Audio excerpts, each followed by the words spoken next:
ہم بستری نہ کرنے سے کون کون سی بیماریاں پیدا ہوتی ہیں اور جو لوگ زیادہ ہم بستری کرتے ہیں ان کی صحت پر کیا اثر پڑتا ہے۔ اب تو جدید سائنس اور حکیم بقرات جو حضرت عیسیٰ علیہ السلام سے 450 سال پہلے گزرا ہے کے مطابق بھی جو لوگ ہم بستری نہیں کرتے وہ بہت جلدی دوستو آگے پوری معلومات ویڈیو کو مکمل دیکھ کر حاصل کرتے ہیں۔ بسم اللہ الرحمن الرحیم۔ السلام علیکم ورحمۃ اللہ۔ محترم ناظرین، ہم بستری کیسے کرنی چاہیے اور ایک اہم بات جاننا بھی ضروری ہے کہ کن جگہوں پر ہم بستری کرنا حرام ہے۔ دوستو ہم بستری سے متعلق یہ ایسے سوال ہیں جو سب سے زیادہ پوچھے جاتے ہیں کیونکہ بہت سے لوگ اس بارے میں سوال کرتے ہیں کیونکہ کچھ لوگ اپنی بیوی سے ہر روز ہم بستری کرتے ہیں اور کچھ لوگ ہفتے میں ایک بار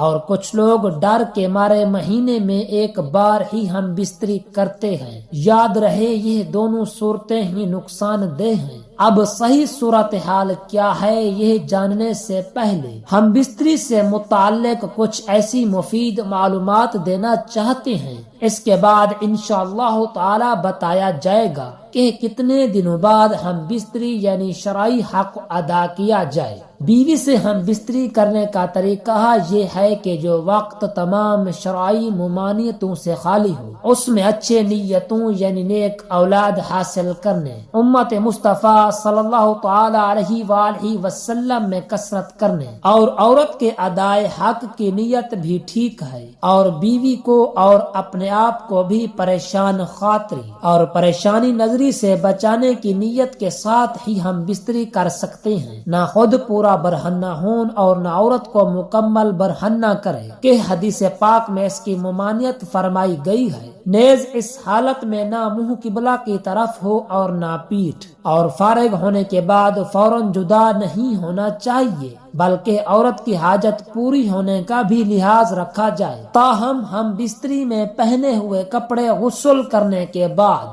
دوبارہ پہننے سے پھر سے غسل کرنا لازم نہیں ہے۔ ہاں اگر اس کپڑے پر نجاست لگی تھی اب نہانے کے بعد جب وہ کپڑے پہنے تو نجاست جسم پر لگ گئی تو صرف اس نجاست کو دور کرنا ہوگا۔ پیارے دوستو یاد رہے ہر مرد اور ہر عورت میں شہوت یکساں نہیں ہوتی، کسی میں شہوت بہت زیادہ اور کسی مرد میں بہت کم ہوتی ہے اور یہی حال عورتوں کا ہے کہ کسی عورت میں شہوت زیادہ اور کسی عورت میں بہت کم ہوتی ہے۔ دوستو جس رات مرد کا ارادہ ہم بستری کرنے کا ہو تو وہ اپنی بیوی سے صبح ہی یا دن کو اس کا ذکر کر دے تاکہ وہ اپنے جسم کو پاک و صاف کر لے اور خود کو آراستہ کر لے۔ پہلے اطلاع سے عورت پر بھی شوق مباشرت مستور ہو جاتا ہے تو پھر دونوں کو ہم بستری کا پورا لطف و سرور حاصل ہوتا ہے۔ اگر جماع کے وقت پیشاب کا شدید تقاضا نہ ہو تو خواہ مخواہ پیشاب نہ کریں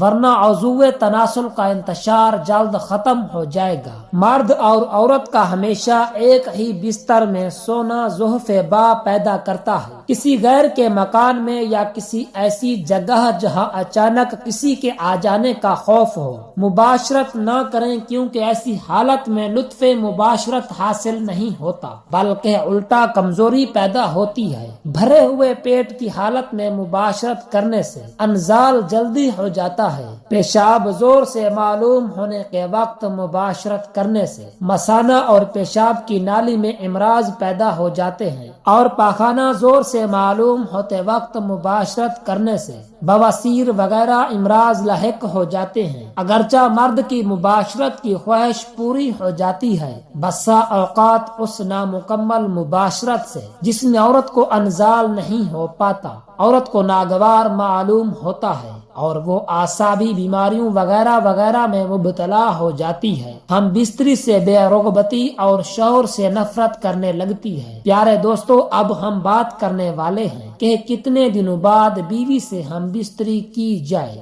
یعنی شرعی حق ادا کیا جائے۔ اور اس کے ساتھ ساتھ آپ یہ بھی جان لیجئے کہ ہم بستری میں وقفے کی دو حیثیتیں ہیں، ایک شرعی یعنی شریعت اس بارے میں کیا کہتی ہے، دوسری طبی یعنی طبی ماہرین اس بارے میں کیا کہتے ہیں۔ تو اب ہم دونوں کے بارے میں بات کریں گے۔ سب سے پہلے شریعت کی بات کرتے ہیں۔ دوستو، شریعت میں اس کی تعداد متعین نہیں ہے کہ کتنی بار اور کتنے وقفے سے ہم بستری کی جائے۔ اس کا سبب یہ ہے کہ یہ حالات اور اپنی حیثیت کے اعتبار سے مختلف ہو سکتی ہے، اور پھر جب قوت اور طاقت میں بھی فرق ہے تو شریعت کی عادت نہیں کہ وہ اس طرح کے مسائل میں تعداد متعین کرے، لیکن جماع اور ہم بستری عورت کا حق ہے جو خاوند پر واجب ہے۔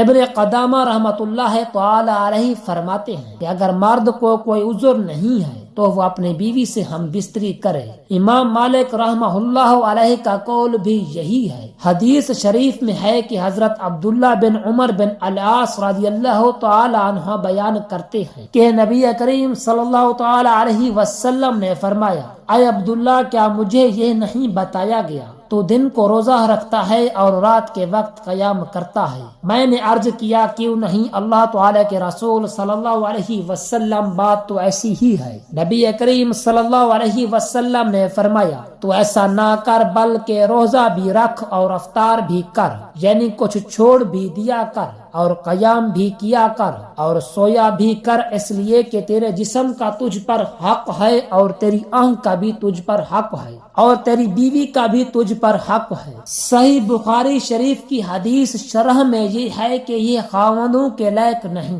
کہ وہ عبادات میں اتنی کوشش کریں کہ وہ جماع اور کمائی کرنے کے حق سے بھی کمزور ہو جائیں، اور خاوند پر بیوی کا حق یہ ہے کہ خاوند اس کے پاس رات بسر کرے۔ ابن قدامہ رحمۃ اللہ علیہ فرماتے ہیں، جب اس کی بیوی ہو تو اس پر لازم ہے کہ اس کے پاس کوئی عذر نہیں تو وہ 4 راتوں میں ایک رات اس کے پاس بسر کرے۔ اور ابن تیمیہ رحمۃ اللہ علیہ کہتے ہیں، بیوی کی خواہش خاوند پر ہم بستری اور جماع واجب ہے جب تک کہ خاوند کا بدن کمزور نہ ہو، اور یا پھر اسے ایسا کرنا معیشت سے ہی روک دے، اور اگر وہ آپس میں تنازع کا شکار ہو جائیں تو خاوند پر قاضی نفع کی طرح اسے بھی مقرر کر دے اگر وہ اس میں زیادتی کرتا ہو شرعی طور پر مطلوب اور مقصود۔ تو یہی کہ خاوند کی ہم بستری کے ذریعے سے بیوی کو فحش اور غلط کام سے بچایا جائے، اور ہم بستری اس لیے بھی بیوی کی خواہش اور اتنی ہی جیسے یہ بچاؤ ہو سکے۔ تو اس طرح اس کے لیے لازم ہے کہ کم کی مدت مقرر کرنے میں کوئی وجہ نظر نہیں آتی، بلکہ اس میں تو یہ ہونا چاہیے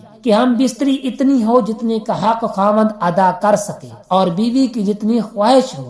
یہ تو حالات اور خاوند کی موجودگی میں ہے کہ خاوند اپنی بیوی کے ساتھ رہائش پذیر ہو، لیکن اگر وہ سفر یا کسی اور کام و تجارت وغیرہ یا کسی شرعی عذر کی بنا پر غائب ہے تو اس حالت میں خاوند کو کوشش کرنی چاہیے کہ وہ اپنی بیوی سے زیادہ مدت غائب نہ رہے، اور اگر اس کے غائب ہونے کا سبب مسلمانوں کے کسی نفع کی وجہ سے ہو، مثلا وہ جہاد فی سبیل اللہ میں نکلا ہو یا پھر مسلمانوں کی سرحدوں کی حفاظت پر مامور ہے، تو اس میں ضروری یہ ہے کہ اسے 4 ماہ کے اندر اندر اپنے گھر واپس آنے کی اجازت دینی چاہیے تاکہ وہ کچھ مدت اپنی بیوی بچوں میں گزاریں اور پھر دوبارہ سرحدوں یا جہاد پر واپس چلا جائے۔ حضرت عمر بن خطاب رضی اللہ تعالی عنہ کا حکم یہی تھا کہ انہوں نے فوجی اور سرحدی محافظوں کے لیے یہ مقرر کیا تھا کہ اپنی بیویوں سے 4 مہینے تک دور رہیں، اور جب یہ مدت پوری ہو جاتی تو انہیں واپس بلا لیا جاتا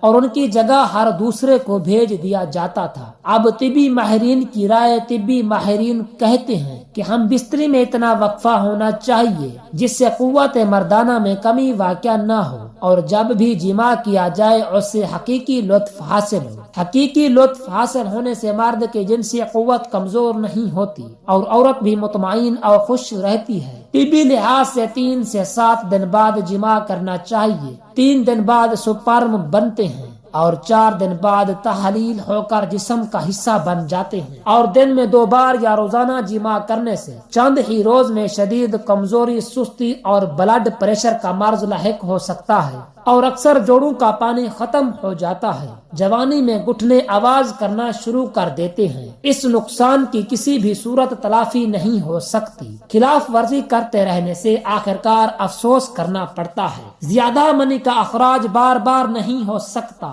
کیونکہ یہ چیز انسانی جسم میں وافر مقدار میں نہیں بنتی۔ طبی لحاظ سے 4 سے 7 یوم بعد ہم بستری کرنے سے جسم میں کسی قسم کی یا کوئی کمزوری نہیں ہوتی، وہ قدرتی حقیقی لطف حاصل ہوتا ہے اور تمام زندگی تک مختلف امراض سے بچا جا سکتا ہے۔ ہم بستری کیوں ضروری ہے، آئیے جانتے ہیں۔ نمبر 1، ہم بستری انسان کی فطری ضرورت ہے جو نسل انسانی کی بقا اور افزائش کے لیے اہم ہے۔ جنسی خواہش کو پورا کرتی ہے جو انسان کی حیاتیاتی ساخت کا حصہ ہے۔ نمبر 2، یہ شوہر اور بیوی کے درمیان قربت اور محبت کو بڑھاتی ہے۔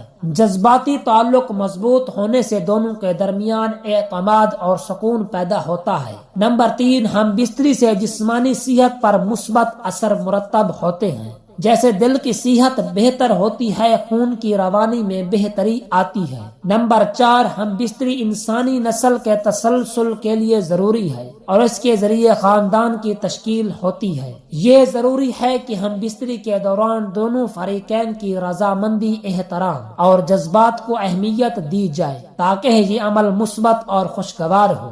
دعا ہے کہ اللہ رب العزت ہم سب کو 5 وقت کی نماز باجماعت ادا کرنے کی توفیق عطا فرمائے اور ہم سب کو شریعت کے مطابق زندگی گزارنے کی طاقت اور توفیق عطا فرمائے۔ ناظرین، اگر ویڈیو پسند آئی ہو تو ویڈیو کو لائک اور چینل کو سبسکرائب کر لیجئے گا اور کمنٹ باکس میں آمین ضرور ٹائپ کیجئے گا۔ شکریہ۔